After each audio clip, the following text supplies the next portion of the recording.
Oke lor, assalamualaikum warahmatullahi wabarakatuh. Kembali ke edukasi di Salam Merah Menggoda di channel YouTube-nya Herdi Susanto. Oke lor, di sini saya akan coba bahas lagi ternak cacing sutra tanpa aliran air di rak talang air. Jadi cara ini sebenarnya hemat lahan, hemat air, dan juga hemat listrik. Kalian sudah tahu kan kalau di rak ini dulunya itu bekas rak nampan, tapi saya ambil alih dengan rak talang air. Karena kenapa saya alihkan dengan talang air? Bila kesulitan untuk mendapatkan nampan, bisa dengan talang air juga. Ternak cacing sutra di talang air ini tidak kalah bagusnya dengan ternak cacing sutra yang sering saya bahas, yaitu di kolam ya. Di kolam tuh kelihatan hasilnya tuh sangat benar-benar merah menggoda, tapi ini juga tidak kalah bagusnya lur merahnya ya. Asalkan ya kita harus tahu juga porsi dalam pemberian makannya dan berapa ketinggian lumpur yang harus kita siapkan, serta ketinggian airnya juga ya, karena biasanya kalau musim hujan pastilah ada air ya, walaupun ini tekniknya tanpa air. Dan juga media yang kita gunakan untuk ternak cacing sutra seperti apa. Oke semuanya, saya akan langsung saja untuk membahasnya. Ini dia. Oke lur, yang pertama saya akan bahas berapa banyak makanan yang kita berikan buat cacing sutra per talang air dengan panjang 2 meter. Pertama kali memulai budidaya cacing sutra itu biasanya kan bibit cacing sutra itu tidak banyak ya. Contoh misalkan ini kan satu talang air ini saya tebar bibit cacing sutra hanya 2 gelas cup saja atau 400 ml. Dan porsi makanan yang harus kita berikan untuk awal ya. Biasanya kan cacing sutra untuk awal itu belum banyak yang beradaptasi ya. Belum banyak yang beradaptasi, jadi masih proses adaptasi. Jadi kalau seandainya kalian pertama kali budidaya cacing sutra, terus pertama kali juga dalam menebar bibit cacing sutranya, itu dari pertama sampai hari keempat gak perlu dikasih makan. Dikasih makannya itu di hari kelima lur. Kita bisa memberikan makanan buat cacing sutra di hari kelima atau pertama kali dikasih makanan itu hanya cukup 150 gram. Kenapa lebih sedikit dari jumlah cacing sutra? Karena untuk pertama kali kita berikan, sebenarnya cacing sutra ini masih belum banyak yang adaptasi lur. Jadi untuk pemberian pertama kali makan buat cacing sutra itu hanya cukup 150 gram saja lur. Itu dicampur dengan air ya. Dan terus kalian lakukan pemberian makan setiap 3 hari sekali sampai cacing sutra ini benar-benar sudah mulai berkembang.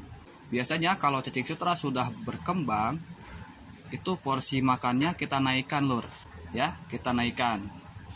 Tapi di sini saya tidak akan menjelaskannya ya, karena kalau kita sudah melihat cacing sutra berkembang, itu sebenarnya yang paling kuat adalah piling kita lur. Yang terpenting di awal kita ngasih makan atau pertama kali kita ngasih makan itu jangan terlalu berlebihan atau jangan banyak-banyak. Dan kalau sudah berkembang itu juga ya disarankan jangan berlebihan kita kasih makan. Oke lur, jadi itu tuh ya untuk cara pemberian makan. Biasanya cacing sutra ini akan mulai bisa dipanennya tuh di hari ke-90. Yang kedua, ketinggian media cacing sutra. Perhatikan ya, ini kan tinggi talang air ini kira-kira sekitar 15 cm. Jadi kalian harus mengisi lumpur sekitar 7-10 cm. Seginilah kira-kira ya, segini nih. Dikasih ketinggian lumpurnya. Dan berapa ketinggian air? Kalau ketinggian air sebenarnya di teknik tanpa aliran air ini atau tanpa air mengalir ini itu nggak perlu dikasih air pun nggak masalah lur, asalkan tekstur lumpurnya ini lembab. Karena banyak yang bertanya mengenai masalah ketinggian air, jadi sekaligus saya akan coba kasih tahu dan akan coba share buat kalian semua bahwa ketinggian air ini kalau kalian menggunakan air mengalir, jadi diambil ketinggian 1 cm. Kalau tanpa air mengalir justru lebih bagus tanpa dikasih air, lur. Ini ada air karena airnya tuh dari air hujan. Ini kan atapnya itu tidak dikasih apa-apa, lur. Otomatis hujan bisa masuk ke tempat budidaya cacing sutra. Asalkan kalian harus setting dulu pembuangannya seperti ini nih. Dan pembuangan ini airnya tuh dibuang langsung ke luar, lur, tidak ke dalam bak. Karena di bak ini kan ada ikannya, lur. Kalau misalkan air cacing sutra ini jatuh ke ikan, itu ikan bisa-bisa mati, lur. Oleh sebab itu saya alihkan saja pembuangannya langsung keluar saja, lur. Kalau sewaktu-waktu hujan airnya tuh tidak masuk ke tempat ikan, melainkan akan keluar kolam, lur. Oke.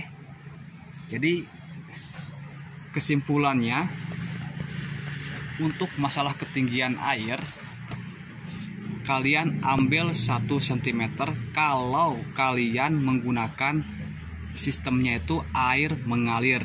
Tapi kalau tidak menggunakan air mengalir, justru lebih bagus disarankan tanpa dikasih air, lur.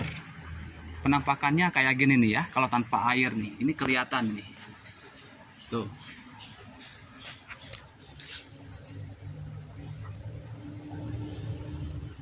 Nah ya, ini kelihatan. Yang penting tekstur lumpurnya lembab, tidak kering ya. Seperti itu, oke. Malah lebih bagus, lur, tanpa dikasih air.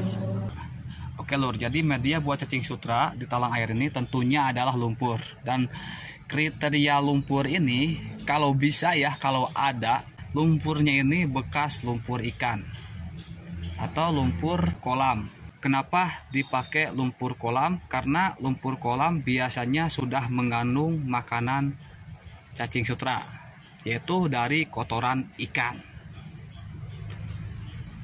Lantas, kalau tidak ada lumpur kolam, lumpur apa yang harus bisa kita manfaatkan buat media cacing sutra? Bisa kalian manfaatkan lumpur sawah ya, lumpur sungai, dan lumpur-lumpur yang lainnya. Sebenarnya lumpur ini tujuannya itu hanya untuk habitat saja atau tempat tinggal ya, tempat tinggal. Jadi kita harus menyiapkan rumahnya buat cacing sutra. Entah itu lumpurnya lumpur apa, yang penting lumpurnya jangan berteksturkan keras. Harus agak lembut lah ya, agak lembut dan juga mudah dipegang. Lumpurnya seperti itu, lur. Jadi tidak encer juga ya, lumpurnya tuh tidak encer. Seperti contoh ini nih, saya akan berikan contohnya ya. Coba perhatikan. Coba perhatikan, lur. Tuh. Jadi mudah dipegang. Oh. Tidak encer ya, juga sama, lur. Tuh. Jadi teksturnya tuh seperti ini ya. Dan sekarang untuk makanan cacing sutra, saya tambahkan ya, makanan cacing sutra. Jadi makanan cacing sutra itu bisa kalian gunakan makanan dari dedak halus fermentasi atau bekatul ya, bekatul fermentasi, ampas tahu fermentasi, dan juga limbah-limbah dapur. Itu makanan yang harus kalian berikan buat cacing sutra. Untuk sayuran itu sebenarnya untuk tambahan makanan saja. Oke, lur. Tuh, itu tadi pembahasan yang saya berikan buat kalian semua terkait teknik budidaya cacing sutra di talang air tanpa aliran air. Semoga video ini bisa memberikan wawasan buat kalian semua, menambah ilmu dan memberikan manfaat juga. Pokoknya tetap semangat buat kalian semua dan salam sukses buat kalian semua. Salam satu media, salam merah menggoda. Wassalamualaikum warahmatullahi wabarakatuh. Pokoknya semakin mantap.